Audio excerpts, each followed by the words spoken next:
और जब उसकी नज़र उस रास्ते पर पड़ी जो मक्का की तरफ से आ रहा था और उसे पता चला कि मेहमान तशरीफ़ ला रहे हैं और उसकी नज़र पड़ी तो वो मदीनातुल मुनव्वरा का वो रास्ता जो मक्का की तरफ से आता था, वो गैर मामूली मंजर देखकर उस रास्ते पर मुस्तफ़ा को चलते हुए देखकर वो खुश हुआ। हालांकि हजूर नबी करीम का उसके साथ कोई ज़ाती ताल्लुक़ नहीं था, लेकिन उसने एक जुमला बोला। उस जुमले को फिर मुख्तलिफ मुफस्सिरीन ने, मुख्तलिफ सीरत निगारों ने बयान किया। उसने कहा क्या? वो यहूदी उसकी ज़बान से निकला, अपने बाग में था। वो रास्ता जो मक्के से मदीने की तरफ आता था, जिस रास्ते पर 15 दिनों से नजरें जमाए मदीने वाले लोग बैठे हुए थे और सुबह आते शाम तक बैठते, शाम को जब सूरज गरूब होता घरों को वापस चले जाते। ये यहूदी अपने बाग में काम कर रहा था। अचानक काम करते करते इसकी निगाह पड़ी उस रास्ते पर जो रास्ता मक्के से निकलता था, मदीने की तरफ आता था।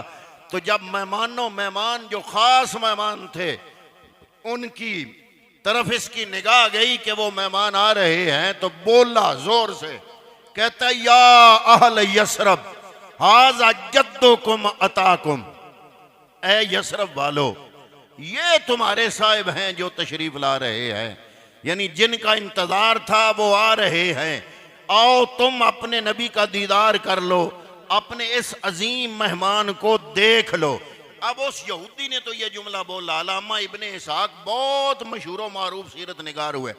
अल्लामा इब्ने इसहाक कहते हैं कि ये जुमला जो उसने बोला, या अहले यसरब हाजा जद्दुकुम कद अताकुम, इसका जो ज़हरी माना बनता है उर्दू के अंदर वो तो ये है कि ये हैं तुम्हारे आबा व अजदाद, ये हैं तुम्हारे बाप दादा, ये है तुम्हारी जद, ये है तुम्हारा असल। इसका मतलब तो ये बनता है। लेकिन अल्लामा इब्ने इसहाक कहते हैं कि जद्दुकुम का माना, एक माना तो जद्द आला होता है, लेकिन अरबी के अंदर जद का एक दूसरा माना है। उस माने के हिसाब से अरबी के अंदर जद को हिज भी कहा जाता है, हे हुक्म वाली जोए। हिज का माना होता है हिस्सा।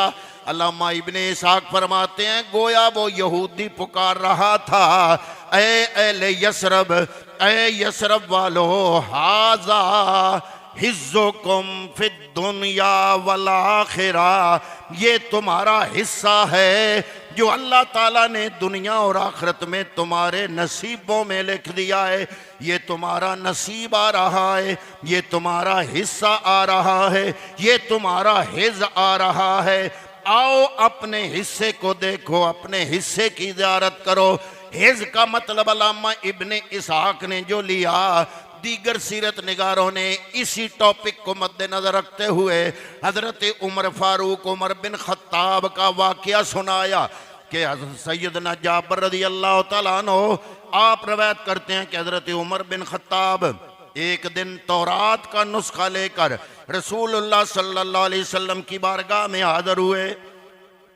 बारगाह में हाजिर होकर तौरात पढ़नी शुरू की और अर्ज किया, या रसूल अल्लाह ये नुस्खा तौरात का है, आप खामोश रहे। हजरत उमर बिन खत्ताब ने इसे पढ़ना शुरू किया, जबकि रसूलुल्लाह सल्लल्लाहु अलैहि वसल्लम के चेहरे मुबारक का रंग बदलने लगा। हजरत अबू बकर सिद्दीक भी महफिल के अंदर मौजूद थे। हजरत सिद्दीक अकबर के जुमले आपने फरमाया, साकिलत का अस्सवाकिल मातरा बेवजह रसूलिल्लाह फनाज़रा उमर। हजरत सिद्दीक अकबर फरमाते हैं, गुम करने वालियां तुम्हें गुम करें, ए उमर क्या तुम देखते नहीं पैगम्बर अकरम सल्लल्लाहु अलैहि वसल्लम का चेहरा?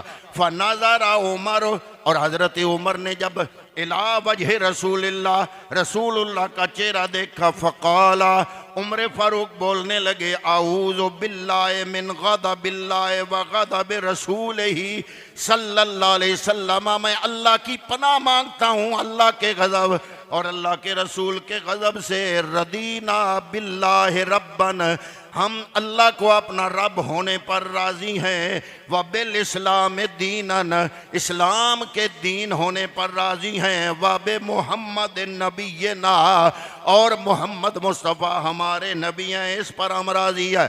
फ़क़ाल रसूलुल्लाह सल्लल्लाहु अलैहि वसल्लम, इस पर जवाब दिया पैगम्बर अकरम सल्लल्लाहु अलैहि वसल्लम ने, फरमाया वल्लज़ी नफ्सो मोहम्मदिन बेयदिही, उस ज़ात की कसम जिसके कब्ज़ा कुदरत में मोहम्मद अरबी की जान है, लो बादलकुम मूसा फत्तबा तो मुँह व तरक तो मोनी, अगर अब मूसा अलैहिस्सलाम आ जाएं और तुम मुझे छोड़ के उनकी इत्तिबा करने लग पड़ो, लदलल तुमान सिवा इस सबील, तो तुम सीधे रास्ते को गुम पालोगे, गुम कर दोगे, सीधा रास्ता गुम हो जाएगा तुमसे।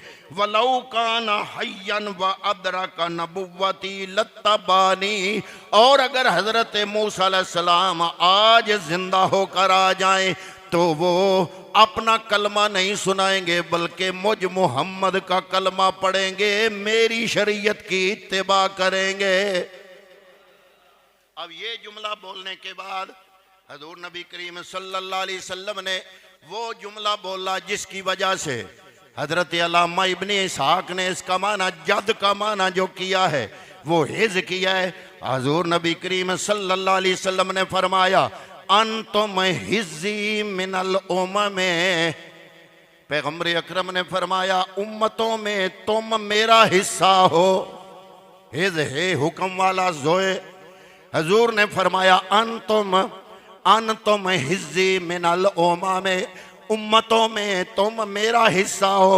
व आना हिज़्ज़ुकुम मिनन नबिय्यीन, और 1.25 लाख नबियों में मैं मोहम्मद तुम्हारा हिस्सा हूँ।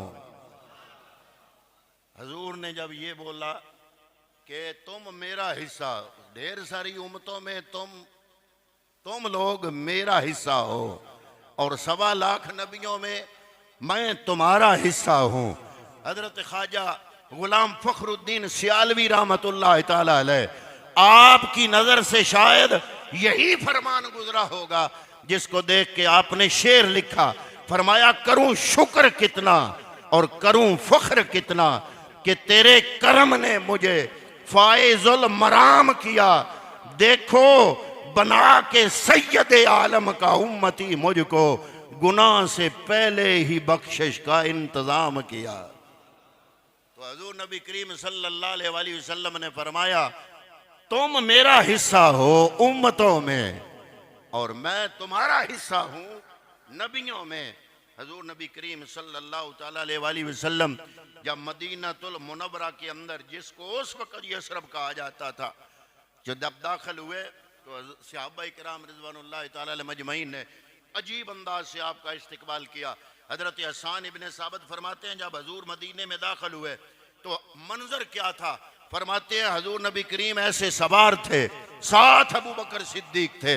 सिद्दीक अकबर ने अपने जो सर का पगड़ा है, दस्तार है, अमामा है, उसको उतार के उसका हजूर नबी अकरम सल्लल्लाहु अलैहि वसल्लम पर साया किया हुआ था और हर आदमी आगे बढ़ के अर्ज कर रहा था, या रसूल अल्लाह आप मेरे घर तशरीफ लाए, आप मेरे घर तशरीफ लाए। पैगम्बर अकरम सल्लल्लाहु अलैहि वसल्लम को पता था कि मदीने के अंदर दो बड़े कबीले औस और खजरज छोटी छोटी बात पर भड़क उठती हैं और एक दूसरे के खिलाफ लड़ाइयाँ शुरू कर देते हैं।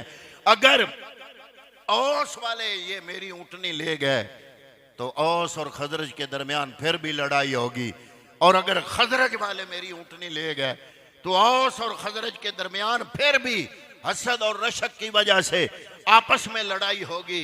अल्लाह रब्बुल आलमीन ने महबूब को फरमाया, महबूब ऊँटनी की मुहार छोड़ दो, मैं जानू ऊँटनी जाने। हजूर नबी करीम सल्लल्लाहु अलैहि वसल्लम से अर्ज की गई, औस के लोग आए, उन्होंने कहा या रसूल अल्लाह हमें अपनी मेजबानी का शरफ बख्शे। खजरज वाले आए, हजूर ने फरमाया नाक़ती मामूर मिनल्लाह, मेरी ये ऊँटनी अल्लाह के हुक्म की पाबंद है, जहां ऊँटनी रुकेगी वहां ही मेरा पड़ाव होगा।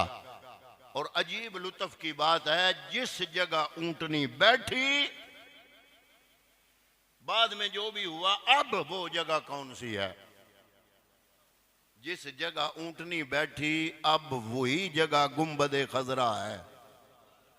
उसी जगह पे आज गुंबदे खजरा है, क्योंकि नाकातुल्लाह थी, हुजूर सवार थे और नाका मामूर मिन अल्लाह थी।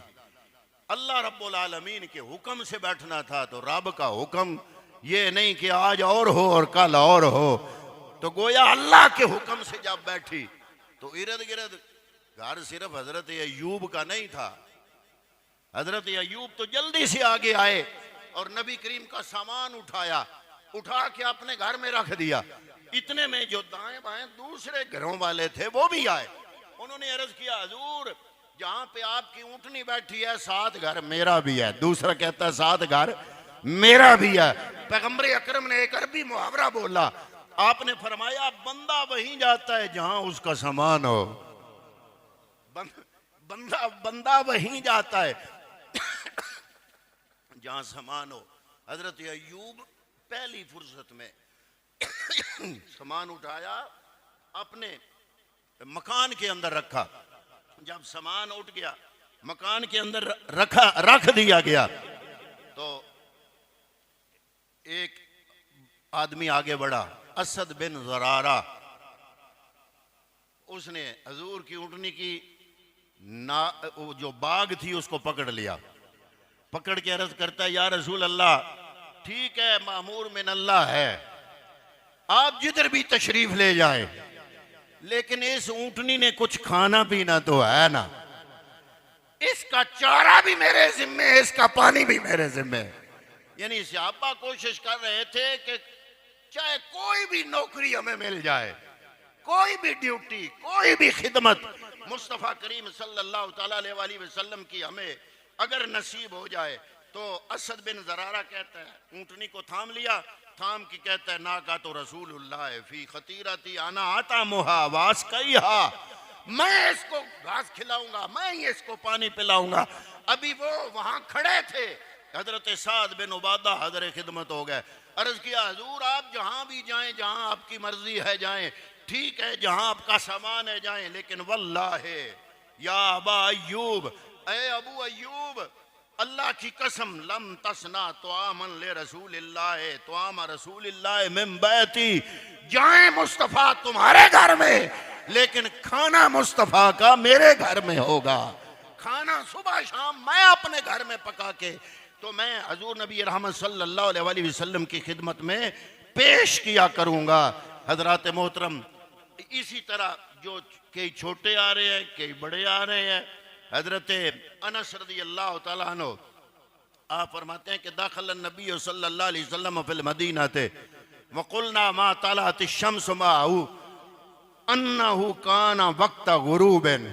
फरमाते हैं जब मुस्तफ़ा करीम सल्लल्लाहु अलैहि वसल्लम मदीने में दाखिल हुए तो वक्त क्या था? फरमाते हैं शाम से पहले था, जोर के बाद असर का वक्त था, सूरज गरूब होने के करीब था। जब मुस्तफ़ा करीम हिजरत के दिन जो है मक्के से जब मदीना पहुंचे, तो मदीने के अंदर जब वरूद हुआ मुस्तफ़ा करीम का, तो वरूद के वक्त जो टाइम था वो था असर का वक्त। तो हजरत अनस बिन मालिक फरमाते हैं, लम्मा राई तो अनवारहू सतात वदात मिन खीफती, ऐन उस वक्त जब सूरज गरूब हो रहा था, मैंने चेहरे वद्दुहा की तरफ देखा।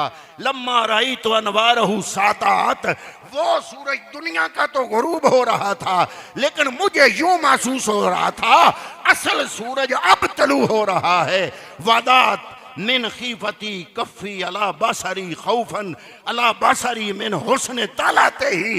वो कहते हैं अनस बिन मालिक, मैंने अपने हाथों को अपनी आंखों पे रख लिया कि हजूर नबी करीम का हुस्न जिस शान से जगमगा रहा था, कहीं आपके हुस्न से मेरी आंखें चुंधिया ना जाए। उधर मैं हजूर का चेहरा देखता, उधर अपनी हथेलियों को अपनी आंखों के ऊपर रखता। इतना देखा जितना देखा जा सकता था, लेकिन फिर भी दो आंखों से कितना देखा जा सकता था। हजरत अनस बिन मालिक आप फरमाते हैं जी भर के अगर किसी का दिल होता कि हम मुस्तफ़ा को देखते तो कभी भी नहीं देख सकते थे। हजूर नबी करीम सल्लल्लाहु ताला अलैहि वसल्लम आप की खिदमत में आप एक छोटा सा बच्चा आया तो आपने पूछा या वाला दो माँ इस मौका तुम्हारा क्या नाम है? ए बच्चे तुम्हारा क्या नाम है? तो बच्चा अर्ज करता है या रसूल अल्लाह मेरा नाम जैद है, जैद। हजूर ने फरमाया तेरे बाप का क्या नाम है? फरमाया मेरे बाप का नाम साबत है। फरमाया तुम मेरी खिदमत में रहोगे, पैगंबर की खिदमत में रहे। हजूर ने दुआ की या अल्लाह इसे कुरान का इल्म भी दे दे, फिक़ह का भी इल्म भी दे दे। हजूर की दुआ से हजरत जैद बिन साबत को जो रब ने इल्म अता किया वो इल्म वरासत वाफर मिकदार में मौजूद था। सहाबा को वरासत के मामलात में जब मुश्किल पेश आती तो हजरत जैद बिन साबत की खिदमत में हाजिर होते। जब मुस्तफ़ा करीम सल्लल्लाहु अलैहि वसल्लम का ज़हरी विसाल हुआ तो जैद बिन साबत की ज़हरी उम्र 22 साल थी। ये मुस्तफ़ा करीम की माइयत ही थी। हजूर की मुलाकात ने हजरत जैद बिन साबत को ये कमाल दिया कि आप इल्म वरासत के भी आलिम थे, कुरान के भी आलिम और हाफिज थे, और फिक़ह के भी आलिम और हाफिज थे। और हजूर की मेहरबानी से आपको उस वक़्त उस ज़माने की इंटरनेशनल 3 ज़बानें सीखने का हजूर की भी ज़िंदगी में आपकी महफिल में बैठकर आपको मौका मिला। और जब हजूर का विसाल हुआ और सिद्दीक़ अकबर की खिदमत में अर्ज़ किया गया कि कुरान जमा करना चाहिए तो हज़रत अबू बकर सिद्दीक़ की नज़र भी उस वक्त हज़रत ज़ैद बिन साबत पर पड़ी। क्यों? ये जब हजूर ने हिजरत फरमाई तो बच्चे थे, 10 साल हजूर इनके पास रहे। हजूर ने इतना नवाजा। जब हजूर का विसाल हुआ उम्र 22 साल थी। 22 साल के जैद बिन साबत ने ये जो कुरान आपके हाथों में है ये जब जमा करने का वक्त आया तो अबू बकर सिद्दीक और दीगर सहाबा ने हजरत जैद बिन साबत आपके जिम्मे ये ड्यूटी लगाई और आपने इस कुरान मजीद को दीगर सहाबा किराम के साथ मिलकर एक नुस्खे में जमा फरमाया। तो ये था हजूर की पहली मुलाकात के हवाले से चंद सहाबा किराम रिज़वानुल्लाहि ताला अलैहिम अजमईन का वो अंदाज जो इस अजीब किस्म की सीरत की किताब वाले ने जो उन्वान बनाया कि पैगंबर अकरम के साथ सहाबा की पहली मुलाकात, उसमें से चंद चीदा बातें मैंने आपकी खिदमत में पेश की। दुआ करते हैं कि रब्बे कायनात सीरत मुस्तफ़ा के मुताबिक ज़िंदगी के शब रोज़ गुजारने की तौफीक अता फरमाए।